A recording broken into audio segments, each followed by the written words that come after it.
Olá! E hoje, né, a gente está iniciando o projeto básico do básico. O que que é o projeto básico do básico? A gente vai pegar um determinado tema, né, do universo corporativo, industrial e empresarial, e a gente vai destrinchar, né, quais são os principais conceitos, quais são os principais tópicos, aquilo que é essencial para que você possa entender com uma clareza e já começar aí a melhorar a sua performance, seu desenvolvimento e a entrega de resultados aí, tá?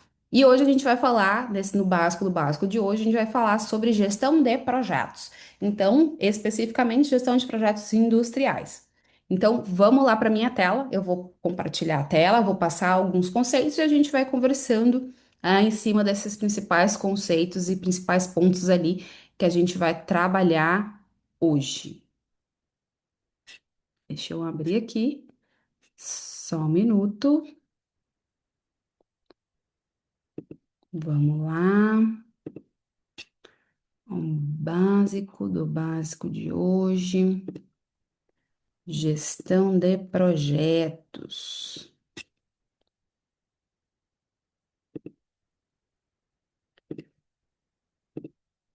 Prontinho. Então, no básico do básico hoje sobre gestão de projetos, a primeira coisa que a gente tem que entender, né, e saber é qual que é a diferença, né, que existem duas abordagens de você trabalhar a gestão de projetos. Uma é a abordagem por métodos, né, preditivos, que a gente chama, e outra é uma abordagem por métodos adaptativos, que a gente chama. Aqui, pessoal, a principal diferença entre esses dois métodos é o método preditivo, né? A gente está dizendo que a gente tem um escopo que ele é bem definido e eu não tenho alteração no meu escopo, então quando eu inicio o meu projeto, né? O meu escopo ele é travado, ele é bem delimitado e eu sei qual é o entregável, né, que eu tenho que entregar, né, ao final desse meu projeto. No método adaptativo, eu já tenho uma flexibilidade ali do meu escopo. E a gente costuma dizer que eu vou realizando algumas interações de referente aos meus entregáveis, e a partir daí, esse meu escopo, esse meu pacote de entregável vai sendo consolidado. Então, a principal diferença entre eles, né, é quando você olha pro escopo, né? Método preditivo, eu estou falando que eu tenho um escopo fixo e método adaptativo, abordagem, né, adaptativa, é onde eu estou falando que eu tenho um escopo que ele sofre alterações à medida que o projeto vai se desenrolando. Érica, por que que isso é importante, né? Eu saber se o meu projeto ele vai ser o escopo, né? Ele é fixo, ou ele é um escopo um pouco que pode sofrer alterações. Porque à medida que você tem um projeto, então lembrando, né? Por definição de projeto é tudo aquilo que eu faço que tem um início, meio e um fim e que eu preciso entregar, né? Um determinado produto, chegar a um determinado resultado, enfim. E você ter essa clareza, se você vai seguir pelo método preditivo ou se você vai seguir pelo método adaptativo, ele é muito importante, porque em ambos os métodos eu tenho pacotes de ferramentas, de metodologia, de tratativa que são distintas entre si. Quando eu estou falando, né, de método preditivo, a gente está falando aqui que eu tenho um pacote de tratativas que é muito guiado pelo PMBOK, né? Então eu tenho um combo de ferramentas e de práticas de série de certificações, né, que vai me orientar em como eu posso seguir e como eu devo fazer a gestão do meu projeto, né? Seguindo as boas práticas de gestão de métodos e ferramentas preditivas. E aí a gente tem aqui o PMBOK, por exemplo, para estar nos ajudando e fazendo esse guia, esse direcionamento. Quando a gente vai para uma abordagem adaptativa, né, a gente já está falando que a gente tem outros métodos e outras ferramentas, né, e frameworks que a gente pode estar utilizando para fazer a gestão desse projeto. E aqui, o mais conhecido de todos são os métodos ágeis, né? Que a gente ouve muito falar em metodologias ágeis, métodos ágeis, e principalmente um que a gente fala que é o Scrum. Então, que é um framework que nos direciona de quais são os rituais ali, ou as práticas, bullet points, que eu tenho que seguir para fazer a minha gestão de projeto.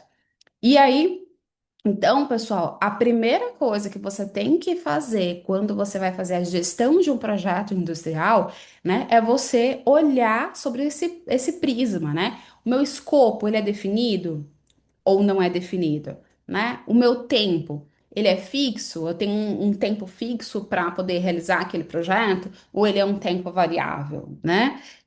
O custo, o meu custo também, ele é fixo? Ou eu posso ter pequenas, trabalhar, né, um pouco sobre essa questão do custo, né? Se eu tenho uma margem ali de adaptação e de ajuste. Mas o principal para você ter essa clareza, se você vai para métodos preditivos ou para métodos adaptativos, é saber olhar para o escopo. Quando você olha para o escopo, isso te ajuda muito a ter essa clareza sobre qual é a abordagem que você vai utilizar.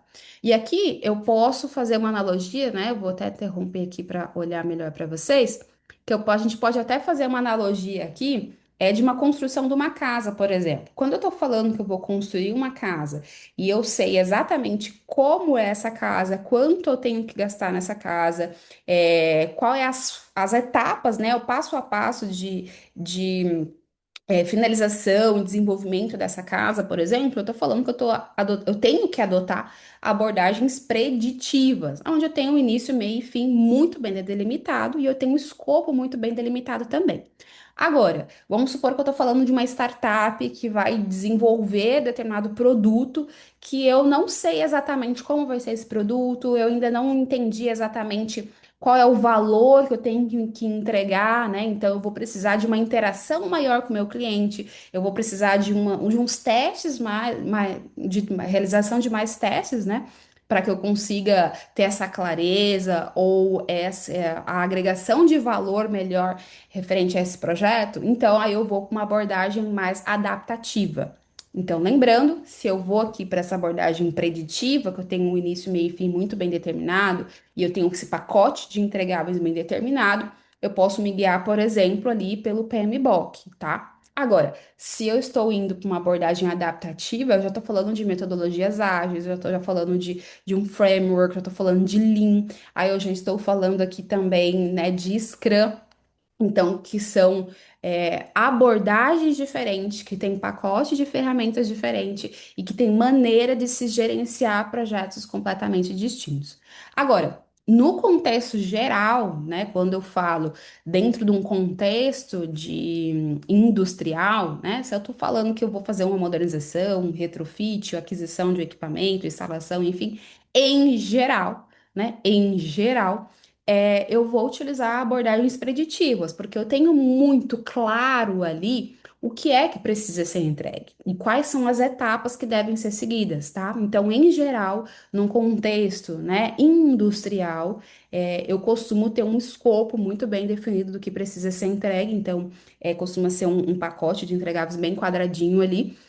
Bem procedimentalizado, então eu vou adotar essas abordagens preditivas. Agora, se eu vou para um contexto industrial, onde eu preciso desenvolver uma nova área, um novo setor ou um novo produto, né? Então, eu vou utilizar geralmente ali abordagens ágeis. Então, ter muito bem claro essas definições te ajuda a até selecionar qual é as abordagens que você vai utilizar e quais são as ferramentas que você vai utilizar para trabalhar a partir daí, tá?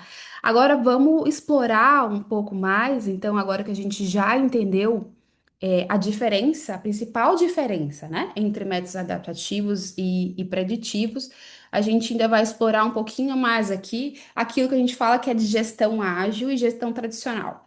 Então, quando a gente fala de gestão ágil, a gente está falando de adaptativo, tá? Quando a gente fala de gestão tradicional, a gente está falando de métodos e ferramentas preditivas, tá? Então, aqui tem uma tabela para nos ajudar de forma simples e fácil explorar um pouco mais essa principal diferença. Então, quando a gente está falando de gestão ágil, a gente está falando de processo cíclico e flexível. Quando a gente está falando de gestão tradicional, então eu tenho processos bem sequenciais e bem rígidos, né? Bem procedimentalizados. Quando eu estou olhando de novo para a gestão ágil, entregas parciais durante o meu desenvolvimento e métodos ali, gestão tradicional, eu estou falando de entregas apenas no final do projeto, né? Ou em termos de marcos contratuais também. O meu produto final, geralmente, ele é entregue só no final. Gestão ágil. Comunicação aberta com o meu cliente, então o processo ele é bem colaborativo, então geralmente a gente fala que a gente tem bastante interação em comunicação com o meu cliente, que ele está o tempo todo me dando feedback se eu estou no caminho certo, se é esse mesmo produto que se espera. Agora, quando eu estou na gestão tradicional, a minha comunicação ela é mais formal, né, através de reportes ali, porque todo mundo sabe o que deve, o que se espera e o que tem que se entregar lá no final. Então, a comunicação formal com pouca abertura e pouca flexibilidade em geral, geralmente, tá? Gestão ágil, então, eu tenho abertura para testes de experimentação. Na gestão tradicional, o meu projeto ele segue apenas o meu escopo inicial, aquilo que foi determinado. Na gestão ágil, eu estou falando de contato com o cliente em qualquer etapa do projeto. Então, em qualquer etapa do projeto, o meu cliente ali, ele está bem presente, eu tenho essa interação com ele.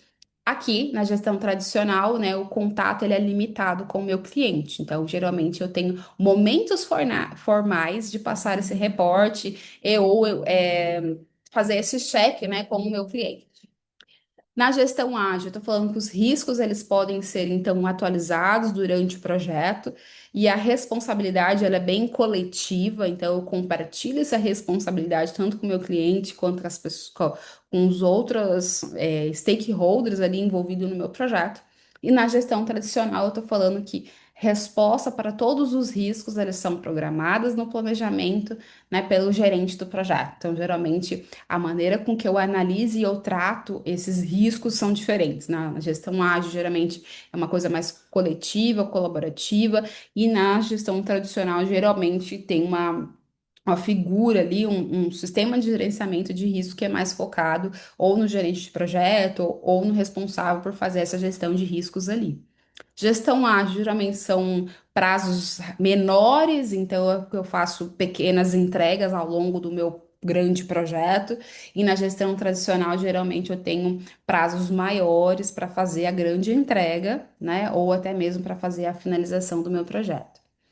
Aí aqui, quando eu olho, né, a abordagem preditiva e adaptativa, quanto mais eu vou tendo interação, né, no meu projeto, é onde eu vou deixando de utilizar métodos preditivos e vou passando a utilizar mais abordagens adaptativas, tá? E aí eu posso, dependendo do projeto também, eu posso fazer uma abordagem que a gente fala que é híbrida, né? Então, eu utilizo sim ferramentas e práticas ou uma parte do meu projeto. Eu vou utilizar essa abordagem preditiva e metodologias, práticas e ferramentas. Outra parte do meu projeto eu vou usar mais essa abordagem adaptativa. Então, eu vou fazer a combinação dessas duas abordagens, né, levando em consideração a complexidade do meu projeto ou o grau de entregável ali também. Então, cada vez mais eu vou saindo aqui da abordagem preditiva e indo para a abordagem adaptativa quando eu vou tendo mais interações, né, ou é uma abordagem, um projeto mais incremental, tá bom? Aí aqui eu coloquei um exemplo para a gente estar trabalhando. Vamos supor que você tivesse que fazer a modernização aí, né, de um determinado equipamento ou até mesmo de uma usina, por exemplo, né? Então vamos supor que você tem alguns equipamentos aí para fazer a modernização. Aqui no exemplo, a gente está fazendo a modernização de alguns equipamentos de uma usina hidrelétrica, né?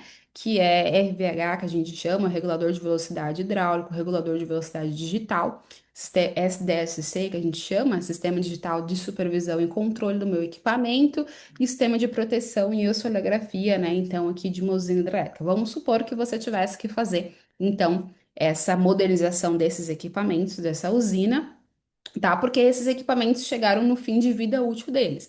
Então, eu tenho equipamentos que o ciclo de vida útil dos meus equipamentos são 25, 30 anos, 15 anos, enfim, cada componente também tem o seu ciclo de vida, e isso fica para um outro vídeo, né? Explorar o ciclo de vida dos ativos. Mas aqui, aprofundando, né, no básico do básico de hoje, de gestão de projetos, a gente vai focar, né, na gestão da contratação e realização dessa modernização. Então, aqui, primeira coisa que a gente tem que verificar, né, e entender é que, primeiro, é o ciclo de vida do meu projeto como um todo. Então, nesse exemplo, o meu projeto tem algumas fases. Primeira fase é o desenvolvimento da solução. Então, qual é a solução, né, que eu vou desenvolver para esse projeto de modernização? A segunda fase é a contratação, porque um projeto, por exemplo, dessa magnitude, né, não necessariamente e via de regra, né, eu preciso fazer a contratação de parceiros, então de fornecedores terceiros ali, seja para fazer a aquisição desses equipamentos que serão modernizados, seja para fazer a gestão, seja para desenvolver o projeto, enfim, então eu preciso fazer a contratação ali desses fornecedores que vão me suportar, né, que dá suporte nessa modernização, por exemplo. A terceira fase, a gente fala que é a implantação, então, de fato, é a execução, né, dessa modernização, desse projeto em campo. E a quarta fase, então, que é o encerramento dessa fase de gestão de projeto, tá? Agora a gente vai explorando um pouco mais ainda esse gráfico, que tem bastante coisa para a gente explorar, tá? No eixo aqui do eixo, no eixo X, a gente tem aqui as saídas, né, do gerenciamento de projeto. E no eixo Y a gente tem o nível de custo e pessoal. O que que é isso, Érica? A gente está dizendo que quando nasce o meu projeto, né, a gente está falando da viabilidade inicial do meu projeto, essa fase de estudo e viabilidade inicial do meu projeto, geralmente eu tenho um custo, eu vou dizer baixo, mas é claro que isso leva em consideração a complexidade e o porte desse seu projeto, tá? Mas no, nesse gráfico, a fim de a gente entender as definições e como que isso se comporta, eu vou começar falando que inicialmente a gente tem um custo, né? Levando em consideração o custo total do seu projeto. Essa fase inicial tende a demandar menos custo do que as fases do meio. A fase do meio, que é a contratação efetivamente e a implantação efetivamente, onde tem um custo mais elevado. E o final do seu projeto, aonde costuma ter um custo, né, um custo menor, né? Porque eu já desembolsei tudo aquilo que eu tinha que desembolsar no meu projeto, que é no meio do meu projeto, na fase de contratação e na fase ali de implantação.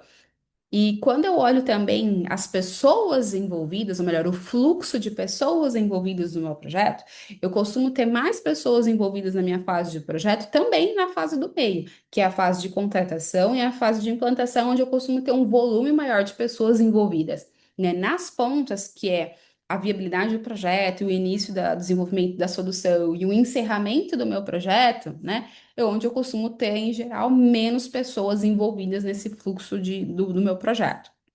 Aí aqui eu coloquei alguns itens para a gente observar em cada uma das fases, né? Quando eu estou falando em viabilidade do projeto, primeiro eu tenho que definir e aprovar qual é o escopo desse meu projeto, né? E fazer essa aprovação e validação do meu escopo. Tenho que elaborar toda a documentação técnica e gerencial desse meu projeto, né? Elaboração de documentação técnica e elaboração de documento gerencial também desse meu projeto. Eu tenho que desenvolver também uma coisa que a gente chama de especificações técnicas, minutas, né? O que que é isso? Nada mais é do que o próprio nome, né? Especificação técnica. É dizer quais são, né, os critérios que vão nortear essa minha contratação. Olha, se eu vou modernizar um equipamento X ou uma área Y, né? O que vai ser feito? Quais são os critérios de qualidade? Quais são as premissas, né? Como deve ser feito, enfim, então tudo aquilo que rege esses critérios de qualidade, aceitação, desenvolvimento, projeto básico, projeto executivo, quais são a regra do jogo, né? Ele tem que ser feito ali nessa primeira fase de desenvolvimento ali da solução, tá? E aí a gente inicia a segunda, indo para a segunda fase, que é a fase de contratação, efetivamente, é onde a gente vai dizer, né, o que a gente vai contratar, quais são os serviços, os materiais, os parceiros, as empresas terceiras que a gente vai contratar. E esse processo de contratação, revisão e organização, em geral, ele envolve algumas rodadas de interação. Então, a gente fala, eu vou abrir para o mercado, para contratar esse serviço ou para fazer a aquisição desse material, eu vou verificar no mercado quem são os fornecedores que estão aptos para me atender, eu vou verificar o valor, eu vou verificar critérios de qualidade, eu vou verificar prazo de entrega, enfim, todos esses fatores eu vou analisar aqui na fase de contratação. Fechando essa fase de contratação, é onde você vai para a fase de fato de implementação, né? Execução em campo daquele projeto, né? Depois a gente vai ali entrando na fase de encerramento, onde a gente vai verificar, ficou alguma pendência de projeto que não foi sanada, né? Tem algum sobressalente, né? Alguma peça de reposição que foi adquirida no projeto e que deve ser entregue, né, nessa fase. Tem que treinar o meu time, seja de manutenção ou de operação, né? Toda a documentação final ali do meu projeto entra nessa fase de encerramento do projeto. Aqui o que acontece, pessoal, infelizmente, né? O que acontece muito é acaba-se o projeto, entrega-se o equipamento, entrega-se essa melhoria e todo mundo lava as mãos e vai embora e nunca mais volta, né?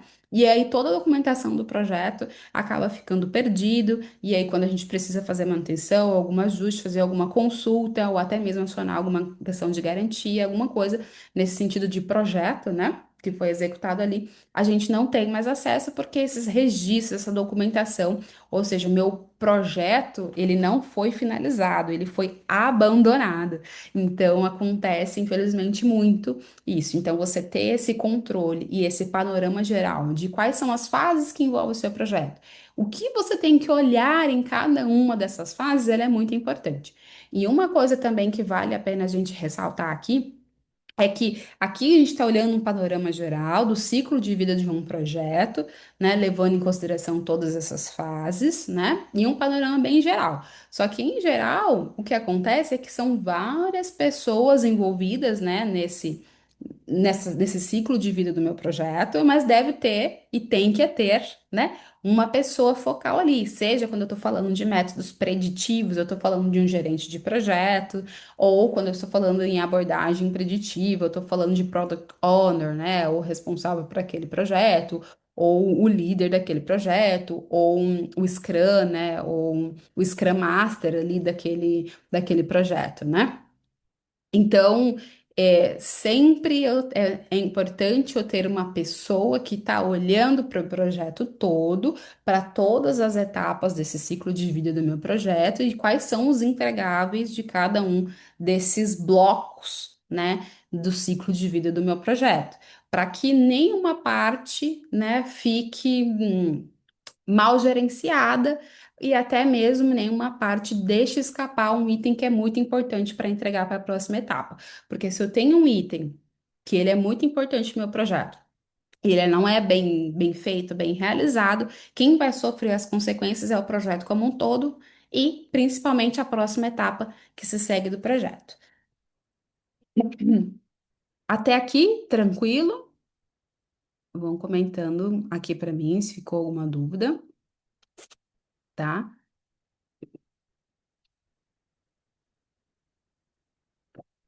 Uhum. Deixa eu seguindo aqui, tá? Hum, Beleza. Então, como a gente está falando aqui, né, de gestão de projetos, né, voltada para o contexto é, mais industrial, né, gestão de projetos industriais, afunilando um pouco mais, né, uma abordagem preditiva, então eu tenho muito bem definido qual é o meu escopo. Aí tem algumas coisas que é muito importante a gente observar, né? Primeiro, qual é o escopo, ou seja, o que que eu tenho que entregar do meu projeto? Quais são os recursos que eu tenho disponível, que eu posso utilizar? Qual é o custo, né? Qual é a minha limitação de custo? Qual é a qualidade esperada daquele projeto? Quais são os riscos envolvidos nesse projeto? Quem são as partes interessadas? Então, a gente ouve muito em parte interessada, barra stakeholder, é a mesma coisa, né? As aquisições que envolvem esse projeto, o cronograma, então quanto tempo eu tenho para desenvolver cada uma das etapas e quando eu vou desenvolver cada uma das etapas e quais são aí os meus marcos contratuais, a gente está falando disso aqui também.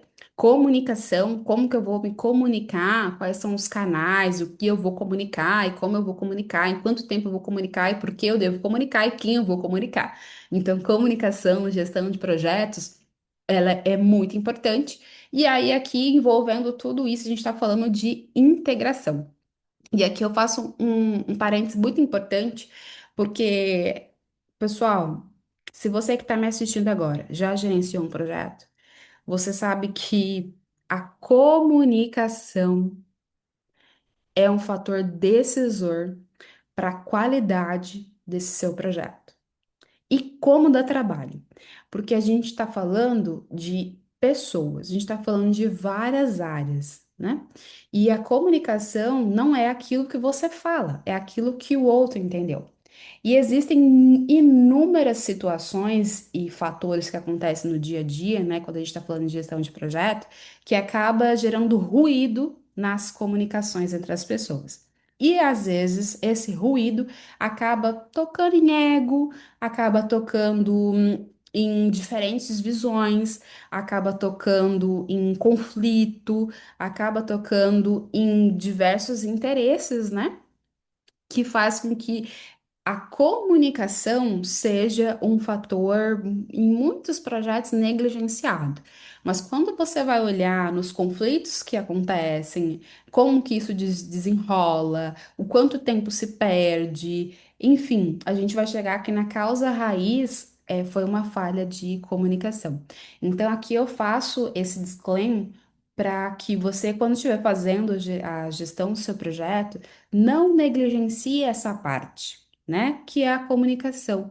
Então, é manter o time, todas as pessoas envolvidas no projeto, sempre envolvidos e comunicados acerca do andamento do projeto, quais são as dificuldades do projeto, alinhar as diferentes visões, né, das pessoas envolvidas no projeto, os diferentes interesses, né? Alinhar e entender também as dificuldades envolvidas no processo.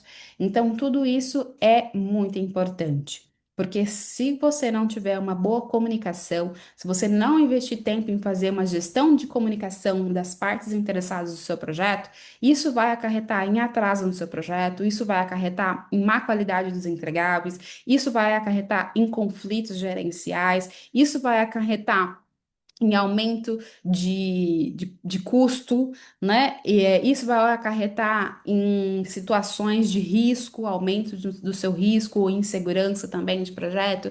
Então, quando você olha só para esse fator comunicação e você explora, né, os conflitos que se originam a partir daí, você verifica o quanto que investir de fato tempo, energia, né, e dedicação em fazer uma boa gestão de comunicação ela é primordial para garantir a qualidade do seu projeto.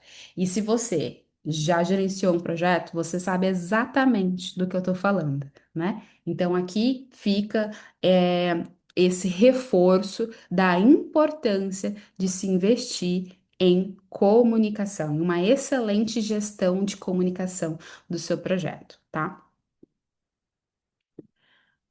Bom, continuando aqui, o que que eu tenho aqui, né? Então, de novo, né, projeto industrial, ele é um esforço temporário que eu realizo ali para construir, modificar ou melhorar, enfim, instalações industriais de modo geral, né, com objetivos claros, né, de prazo, custo, qualidade, segurança, escopo, enfim. Aí aqui o que a gente tem, né, as principais fases do projeto industrial que a gente já comentou, aqui fica esse reforço, é a primeira, ideação, que é a pré-viabilidade, então eu vou fazer estudos de viabilidade desse meu projeto. Depois eu vou fazer a consolidação desse meu projeto de viabilidade, vou envolver a minha alta liderança, vou verificar centros de custo, vou verificar CAPEX próximo ano, vou verificar ROI, né? Quanto tempo eu vou demorar para ter o retorno sobre o meu investimento, quanto tempo eu vou ter o payback, enfim, todos esses custos e estudos de viabilidade eu vou realizar ter a aprovação e seguir ainda depois com o desenho dessa minha solução, né, desse meu projeto.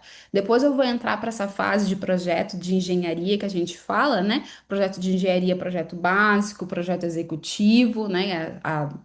é a fase 3 e a fase 4, que é então o início, o desenvolvimento do projeto básico, projeto executivo, né?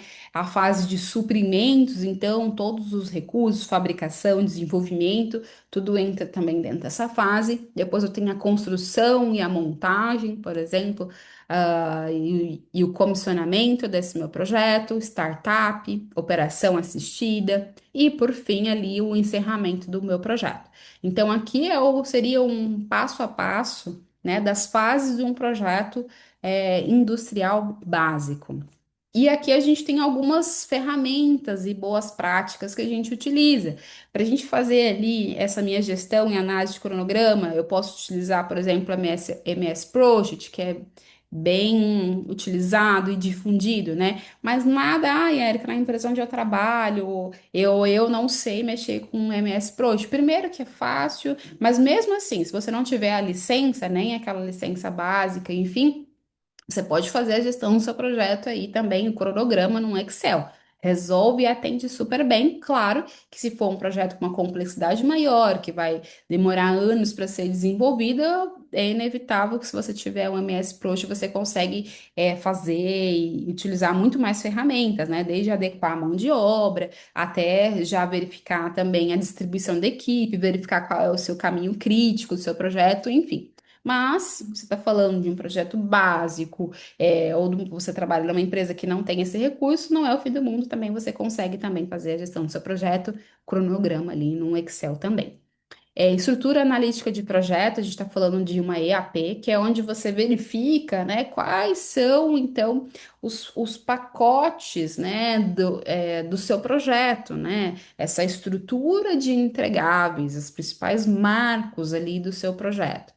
Matriz de riscos, então, quais são os riscos que envolve seus gerenciamentos de projeto e quais são as ações que você realiza para mitigar esses riscos. Também é importante, não adianta nada você só mapear os riscos se você não estabelecer ali ações de mitigação desses riscos, né?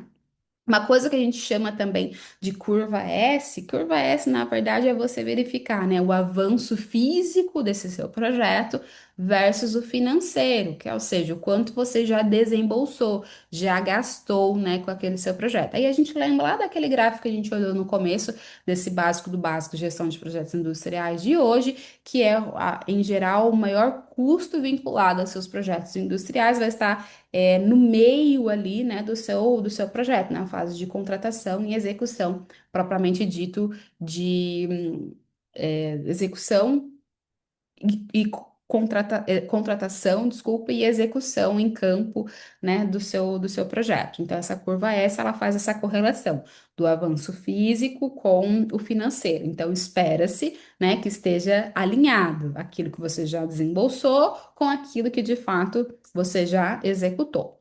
Então, controle de custos detalhado. Então, é importante você ter essa gestão, esse gerenciamento de todos os custos que envolvem o seu projeto. Gestão de stakeholders, então, aqui, que é a gestão das partes interessadas, que a gente já falou bastante, então é importante você ter todas as partes interessadas, né, bem gerenciadas, os interesses bem mapeados, com reporte, enfim, fazendo esse acompanhamento e a comunicação eficaz. Aqui a gente já conversou um pouquinho do quanto que é importante você ter uma boa, comunicação, né, em gestão de projetos e que muitos conflitos, né? São gerados porque não se faz uma boa comunicação eficaz, né? E aqui a gente tem também alguns erros, né, comuns e quando a gente fala em gestão de projetos industriais. Primeiro, que é subestimar a complexidade técnica. Então, às vezes a gente pensa, né, que vai ser, que é fácil, ou às vezes a gente pensa que pode fazer de qualquer jeito e não investe tempo e energia em de fato desenvolver boas ferramentas, né, boas metodologias, né, para realizar uma boa gestão de projeto. Desculpa. Se você não realiza uma boa gestão de projetos aqui, de fato, é, você vai ter baixa qualidade do seu projeto, você não vai entregar o seu projeto no escopo que foi determinado, você vai gastar mais. você não vai atender em termos de qualidade e vai virar um verdadeiro caos, né? O segundo erro comum é iniciar a execução sem planejamento sólido. Então, tá bem em linha, né, com aquilo que a gente conversou. É você não ter essa clareza do início, do meio e do fim do seu projeto, quais são os métodos e as ferramentas que você vai utilizar para fazer o gerenciamento do seu projeto, aquilo que você tem que ficar de olho no seu projeto, aquilo que, em geral, você sabe que pode ter problema no seu projeto e você não implementar medidas de contingência e de gerenciamento ali. Terceiro ponto, ignorar impactos em paradas industriais. Então, a depender dos seus projetos industriais, né? Você tem que fazer uma gestão de parada ali para reduzir esse impacto, né? Para que seja o melhor momento de parada, para que essa parada dure o mínimo possível, enfim. Falha na gestão de mudanças, então sobre mudanças a gente vai explorar um pouco mais, mas quando a gente está falando de fazer um projeto, né, em geral isso está diretamente ligado com uma mudança. Então, seja uma mudança de um equipamento, ou seja uma mudança de um setor, seja a mudança de um sistema, ou seja uma nova implementação, enfim. Então, envolve mudança quando eu falo em projeto. E eu fazer gestão de mudança, ela é muito importante para o sucesso do seu projeto. Mas a gente vai explorar um pouco mais já já esse tópico. Um outro ponto, comunicação falha entre as áreas. Então, quando a gente fala em gestão de projeto, a gente já comentou que, em geral, envolve várias áreas, envolve várias pessoas.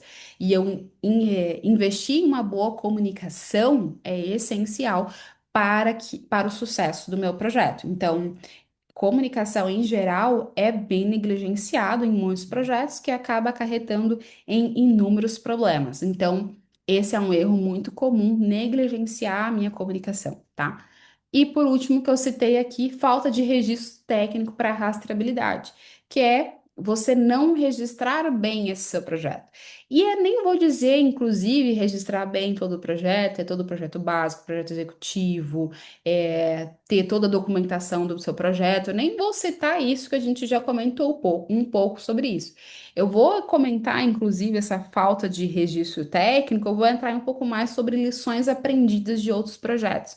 O que acontece, pessoal, é que em geral você não vai fazer gestão de um único projeto. Às vezes você faz gestão de vários projetos ao mesmo tempo, a depender de qual é a sua função, de qual é o seu momento de carreira, de qual é a empresa que você trabalha.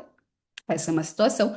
Ou a outra situação também é você faz um gerenciamento de projeto um ano, no outro ano você faz o gerenciamento de outros e tal, e você nunca vai fazendo esses registros de lições aprendidas dos seus projetos.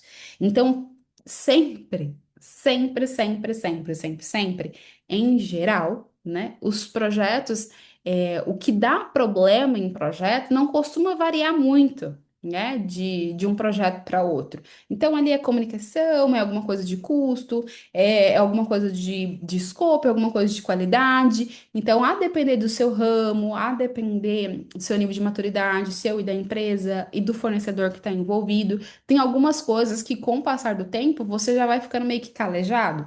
Então, você não sentar e não fazer esse registro de lições aprendidas para que você consiga, daí, no próximo projeto ou para a próxima equipe, a próxima pessoa que for fazer a gestão do projeto, já não cometer esses mesmos erros é muito importante. Então, fazer essas lições aprendidas dos seus projetos, né? E ou revisitar essas lições aprendidas dos seus projetos anteriores também é muito importante para o sucesso dos seus próximos projetos.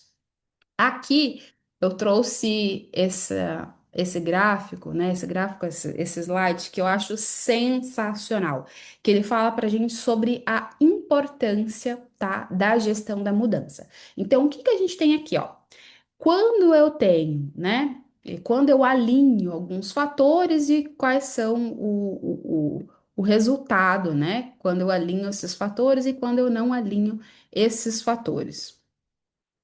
Então, a gente vai analisar, então, aqui, especificamente sobre gestão de mudança. O que que influencia a minha gestão de mudança de forma positiva, aquilo que influencia a minha gestão de mudança de forma negativa. E o que que eu, enquanto gerente de projetos, né, enquanto gestor ali, tenho que ficar de olho e tenho que trabalhar de uma maneira, consciente, determinística, para que minha gestão de mudança seja eficiente. Vamos lá. Ok, voltando aqui, ó. Quando eu estou falando, né, o resultado que eu quero primeiro é a minha mudança. Então, para que eu consiga, de fato, ter a minha mudança, né, no final, eu tenho que alinhar alguns requisitos. Primeiro, eu tenho desejo, eu tenho conhecimento, eu tenho habilidade e eu tenho reforço, né? Reforço daquele comportamento ou daquela mudança necessária. Aí sim acontece a minha mudança. Então, quando eu tenho todos esses fatores, né, que é a consciência da necessidade de mudança ou da implementação daquele projeto, o desejo de que de fato aquele projeto tenha sucesso, o conhecimento daquilo que envolve aquele projeto, as habilidades, né, do meu projeto ali como um todo, e o reforço, né, daquilo que envolve a transformação causada pelo aquele projeto, né, o valor gerado por aquele projeto, aí sim eu tô falando que eu vou conseguir a minha mudança. Agora, se eu não tenho essa consciência, eu só tenho desejo, só tenho conhecimento, habilidade ou reforço, isso vai me gerar confusão, porque eu não tenho a consciência do que precisa ser mudado, aperfeiçoado. Agora, se eu tenho a consciência, não tenho o desejo, mas eu tenho o conhecimento, tenho habilidade, tenho reforço, isso vai me gerar resistência, porque eu não tenho, eu barra as pessoas, né, envolvidas ali naquele processo, como elas não têm ali o desejo, então vai gerar uma resistência. Agora, se eu tô falando que eu não tenho o conhecimento, isso vai me gerar medo, isso vai me gerar ansiedade. Se eu não tenho agora a habilidade, isso eu vou dizer que então isso vai me gerar frustração, porque eu não tenho essa habilidade, né, para realizar essa mudança, implementar essas mudanças, essas melhorias ali. Agora, se eu não tenho esse reforço, né, daquilo que foi mudado, por que que foi mudado, da importância daquele projeto, enfim, eu vou ter uma regressão. Então, você vai implementar as melhorias ali, vai implementar aquele projeto, mas as pessoas, assim que elas tiverem a oportunidade, elas vão voltar para o comportamento antigo, elas vão voltar a utilizar as ferramentas, antigas que ela tinha ali. Então, essa definição aqui desse quadro, né, sobre gestão de projetos e o que que eu tenho que ficar de olho, o que que gera, ele é muito importante, porque ao longo do seu projeto você vai trabalhando em cada um desses pilares. Opa, então, quais são as práticas, as ferramentas que eu vou estar implementando aqui correlacionadas com conhecimento? Quais são as práticas da ferramenta que eu vou estar implementando aqui para aumentar a conscientização das pessoas? Quais são as práticas, as ferramentas que eu vou estar implementando aqui para aumentar o reforço sobre a importância da realização daquele projeto e o sucesso do valor que ele está gerando? Quais são as ações e as práticas que eu vou estar implementando aqui para aumentar a habilidade daquelas pessoas, né, correlacionadas com esse projeto? Quais são as ferramentas que eu vou estar implementando aqui para que aquelas pessoas desejem e anseiem cada vez mais esse projeto, né, e as transformações que esse projeto vai gerar? Então, tudo isso é muito importante para você fazer essa gestão eficiente do seu projeto. Bom, pessoal, agora estamos encerrando hoje aqui esse básico do básico sobre gestão de projeto. E para a gente finalizar aqui, né, para deixar uma mensagem final, então vamos fazer uma recapitulação, né? Primeiro, né, gestão de projetos industriais, a gente está falando de um esforço que eu vou executar ali, né, para entregar um determinado equipamento, sistema, processo, enfim, fazer uma transformação ali, uma modelização, um retrofit, uma aquisição grande. E aí, quando eu tenho essa definição dessa necessidade de mudança, né? Por isso que surge a necessidade de fazer meu projeto ele surge então para suportar essa necessidade de mudança ou suportar uma exigência de realizar uma atividade, é um esforço que agregue valor, então eu preciso sistematizar o como que eu vou viabilizar isso. E essa sistematização eu posso utilizar dois grandes abordagens. A abordagem preditiva, onde eu tenho muito bem definido o meu escopo, ou seja, o que que eu tenho que entregar. uma abordagem que a gente chama de adaptativa. Então, aonde o meu escopo eu vou construindo ele ao longo de algumas interações, uma abordagem mais incremental. E quando eu vou, então, definir se o meu escopo ele vou utilizar a abordagem preditiva, eu estou falando de uma série de métodos e ferramentas que eu vou utilizar. Quando eu estou falando de uma abordagem adaptativa, tem outra série de métodos, ferramentas e frameworks que eu posso utilizar. As mais conhecidas, né, para método preditivo, eu estou falando de PMBOK aqui, que tem essas recomendações de como eu devo gerenciar esse meu projeto, quais são os pontos de atenção, quais são as ferramentas que eu vou utilizar. E que se eu estou falando aqui de métodos adaptativos, né? O mais conhecido, existem vários também, tá? Mas o mais conhecido que a gente conhece, o mais conhecido que a gente conhece é ótimo, né? O mais conhecido, né, que a gente pode ver é o Scrum. Então, ele é um framework, né, de metodologias ágeis aí, aonde ele vai me dar orientações de como que eu faço esse gerenciamento, tá? Desse meu projeto utilizando metodologias ágeis, tá? Então, esse aqui é o panorama geral e é o básico do básico que você tem que saber. A partir daí, se eu vou utilizar uma abordagem ou outra abordagem, né? Quais são os métodos e as ferramentas dessas abordagens? Agora você tem que saber o que que você tem que ficar de olho, né? Nessas abordagens. E quais são as ferramentas e os métodos que você vai estar utilizando. E como que eu vou definir o meu escopo, como eu vou definir o meu custo, como eu vou definir a qualidade, né, desse meu produto, desse meu entregável no final, como que eu vou definir a minha comunicação com as minhas partes interessadas, né, como que eu vou medir se eu atingi o meu resultado final ou não atingi o meu resultado final, como que eu vou. Quanto tempo vai durar esse meu projeto? Como que eu vou monitorar? Quais são os riscos envolvidos com esse meu projeto, né? E como que eu vou mitigar esses riscos, enfim. Todos esses são fatores principais e essenciais para garantir uma qualidade do seu projeto, final. Então, esse é o panorama geral básico do básico de gestão de projeto. E quando eu estou falando aqui, pessoal, você desenvolver essa consciência, né, sobre gerenciamento de projetos, principalmente se você está num contexto industrial ou num contexto empresarial, é muito importante para evitar com que você desperdice dinheiro, desperdice recurso, desperdice tempo e no final consiga de fato agregar valor, né, aos seus projetos, a mudança que você quer gerar ali naquela área, naquele setor, tá? Então você desenvolver essa consciência de como fazer e quais são as ferramentas e métodos que você pode utilizar é de fato o básico do básico. Então, esse foi o básico do básico de hoje de gerenciamento de projeto. Conta aqui para mim se ficou claro, tá? Se vocês gostaram, agregou valor para vocês, né? E até o próximo básico do básico. Abraço.